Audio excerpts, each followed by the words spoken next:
I think this is a great occasion to see Honorable Sanjeev Sanyal be here with his wife. It's amazing to see him here.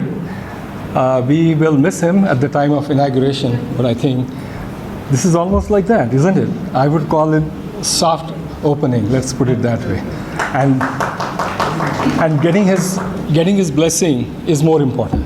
So looks like walking around today, I think he liked it, what he saw, right? So I'm happy about that. So let me put a few other things, important things which are in my mind actually. First thing, I want to thank Pradeep Dada Rawat for allowing me to come in here and update one of the heritage sites. That is a pleasure, absolutely. That is an honor, I think. It is an incredible honor because, look, I'm not a builder and I want to restore something, but restore it with a grace, okay? In the sense that, how can I compare it? I've been to Rome multiple times. I'm not going there to see 2,000-year-old stones. I want to see what is inside and how well it is preserved. And that's what is there, right? We need to do the same thing for our heritage sites so that we get the inspiration for the next generation. These are the places, just like Dr. Falke says, forts are our inspirations, not the temples many times. Same thing, I think that some of these heritage sites, if they're restored well, and they are again taken out for more research, more involvement, then nothing like that for 100 more years. So I hope this and this premises will be here for 100, 200 more years and contribute to our society. That's what I think. And inspire the society to see what Chhatrapati Shivaji Maharaj had done. A pioneering person who literally went against all the odds, let's put it that way. The thought wasn't even there for 300 years that there could be a Maratha empire possible or Maratha Samrajya possible, right? I mean, he, at the age of 16, starts thinking about that with his mother and his teacher. But these are the people who have made this happen. So I want to kind of a little bit digress from here. One thing I want to do is that if everybody allows, I would like to pay a few seconds of mourning for Dr. Debra. He passed away last week, right? I mean, I'm very sorry to hear that. And if we maintain silence for a few seconds and pay homage to him, that will be very nice.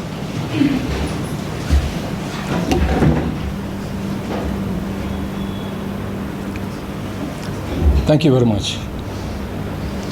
He was a person of great stature, and of course he was connected just like Mr. Sanyal with Pune and coming to Bhandarkar Institute and doing the research, writing books.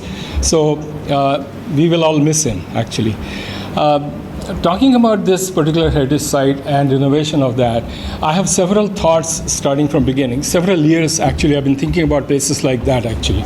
You know, I mean, what we need is actually open platforms to create for something like this where young generation can come in. The open platforms are necessary to collaborate, to think, to do research, to sort of create new ideas and build more research into it. I mean, one can say there is a possibility of brainstorming that can happen. Because see, brainstorming is a little bit different than seminars. You can give a seminar, one person is talking and 50 people or 100 people listening, but there is no interaction. When there is really brainstorming as such, you know, you are sitting together and you're talking about what you are thinking as diverse type of people coming together, right? That's one thing. But one thing I remember even better than that, when I was in Wharton, Professor Grant there, Adam Grant, talked about something very interesting, which is brain writing. And I really appreciated that. I mean, he said that if you have an idea, if you have a group together, write 20 ideas on a paper, writing, brain ideas, brain writing. And then he says after that, write 10 more ideas. And his finding says that the next 10 ideas are really most valuable than the first 20 ideas, right? But I think that kind of collaboration, these places would provide. And that's what our focus was, not to just update the auditorium or a hall, but to add the training centers, research places, and things like that. And more can be done in all this building here. That's what I would say. you know. So I think taking it from there, you know, when you say something like that, what I think is that a really great idea beyond that is providing the tools or providing how it can be done, right? I come from Silicon Valley. I lived there for many, many years, 40 plus years, I guess.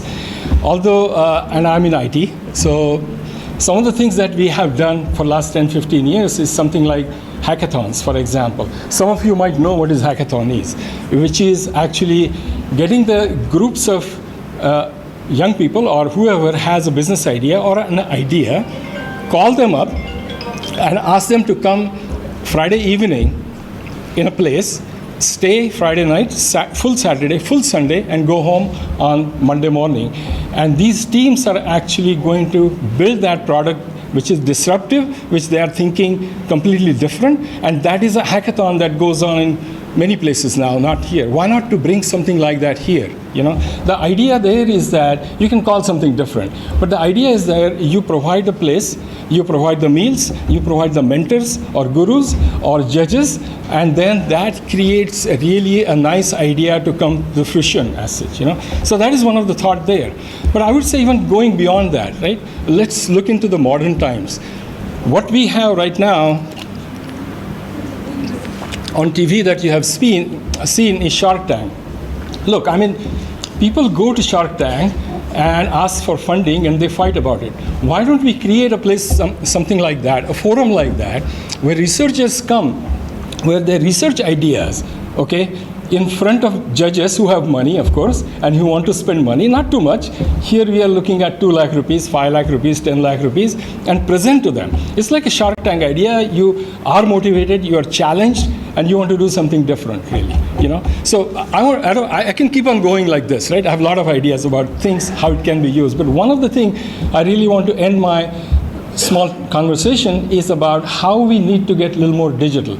In one of the other conversation, I had mentioned that I think it is time to take our history, our background, our culture into large databases, okay? Google has done so much work in last 20 years. 10 years ago, 2010, they came out with first data set which has AI model on it.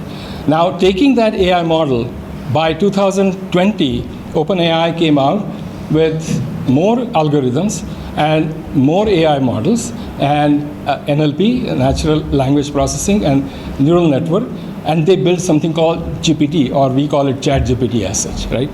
Today, if you go there, the data sets are really not showing anything for India, for Japan, for China, nothing. It's highly Eurocentric as such, because it is all the billions of parameters, or we call it tokens, which is tokenized, the words are tokenized there, are all based on the Eurocentric English language background, history. Massive amount of data is scrapped and taken there. We don't have that, really. And that would be one of the things. And we call it sovereign AI, basically. And that kind of a thing we need to work on, we need to work towards it. I have a small initiative that I will start, but it is a hell of a huge work. I have registered something called Shiva LM, which is a large language model for Shivaji and Maratha history as such, because I'm a fan of that. But it is not a small amount of work, I'll tell you. It is a huge amount of task as such, because these models, these databases need to be trained, and that requires tremendous amount of compute on the back end as such. So anyway, I can again say that I can go on and I can talk about it, but I'm quite interested in doing more of what we are doing. So thank you very much for coming here. Thank you very much for giving me a chance to speak, and thank you very much for Mr. Sanyal and Mrs. Sanyal to come in here. Thank you.